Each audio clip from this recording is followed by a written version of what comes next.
Baghdad کا یہ نوجوان جلتی ہوئی بھٹی میں ہاتھ ڈالتا اور گرم گرم لوہے کو نکال لیتا، لیکن اس کے ہاتھ نہ جلتے۔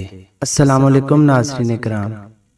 بغداد میں ایک نوجوان تھا جو بہت خوبصورت تھا اور اس کا کام نال سازی تھا۔ وہ نال بناتا بھی تھا اور گھوڑے کے سموں پر چڑھاتا بھی تھا۔ نال بناتے وقت تپتی بھٹی میں سرخ شعلوں کے اندر وہ نال رکھتا اور پھر آگ میں اسے کسی جمور یا کسی اوزار کے ساتھ نہیں پکڑتا تھا، بلکہ آگ میں ہاتھ ڈال کے اس تپتے ہوئے شعلے جیسے نال کو نکال لیتا اور اپنی مرضی کے مطابق اسے شکل دیتا تھا۔ لوگ اسے دیکھ کر دیوانہ کہتے اور حیران بھی ہوتے تھے کہ اس پر آگ کا کوئی اثر کیوں نہیں ہوتا۔ وہاں موصل شہر کا ایک شخص آیا۔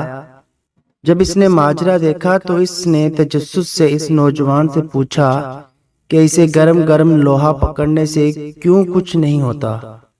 اس نوجوان نے جواب دیا کہ وہ جلدی میں لوہے کو اٹھا لیتا ہے اور اب اس پر ایسی کیفیت طاری ہو گئی ہے کہ میرا ہاتھ اسے برداشت کرنے کا عادی ہو گیا ہے اور اسے کسی جمور یا پلاس کی ضرورت نہیں پڑتی۔ اس شخص نے کہا کہ میں اس بات کو نہیں مانتا، یہ تو کوئی اور بات ہے، مجھے حقیقت بتاؤ۔ تو پھر اس نوجوان نے کہا کہ بغداد میں ایک نہایت حسین و جمیل لڑکی تھی اور اس کے والدین عمرے کے لیے گئے اور کسی حادثے کا شکار ہو گئے۔ وہ دونوں فوت ہو گئے اور یہ لڑکی بے یار و مددگار اس شہر میں رہنے لگی۔ وہ لڑکی پردے کی پلی ہوئی گھر کے اندر رہنے والی لڑکی تھی۔ اب اس کو سمجھ نہیں آتی تھی کہ زندگی کیسے گزارے۔ آخرکار نہایت غمزدہ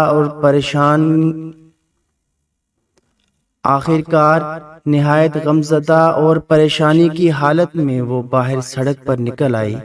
اس نے میرے دروازے پر دستک دی اور کہا، کیا ٹھنڈا پانی مل سکتا ہے؟ میں نے کہا ہاں، اور اندر سے اس لڑکی کو ٹھنڈا پانی لا کر پلایا اور اس لڑکی نے کہا، خدا تمہارا بھلا کرے۔ میں نے اسے پوچھا، کیا تم نے کچھ کھایا بھی ہے کہ نہیں؟ اس لڑکی نے کہا، نہیں، میں نے کچھ نہیں کھایا۔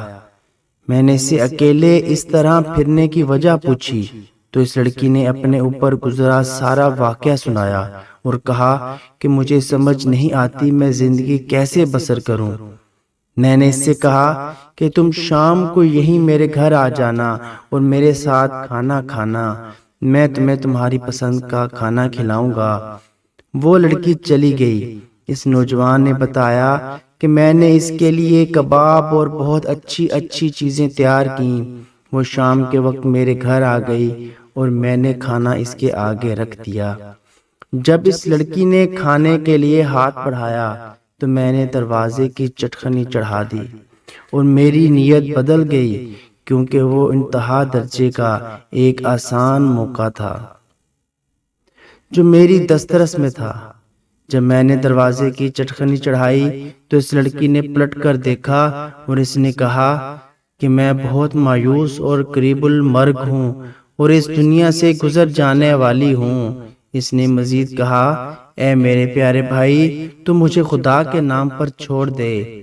وہ نوجوان کہنے لگا، میرے سر پر برائی کا بھوت سوار تھا۔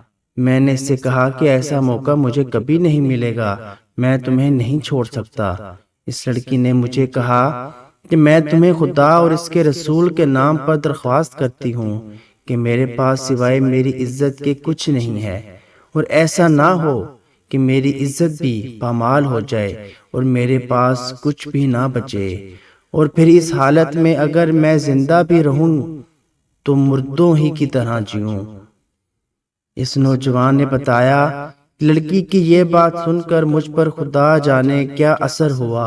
میں نے دروازے کی چٹکنی کھولی اور اس کے سامنے کھڑا ہو گیا اور کہا کہ مجھے معاف کر دینا، میرے اوپر ایک ایسی کیفیت گزری تھی جس میں میں اپنے آپ پر قابو نہیں پا سکا تھا، لیکن اب وہ کیفیت دور ہو گئی ہے۔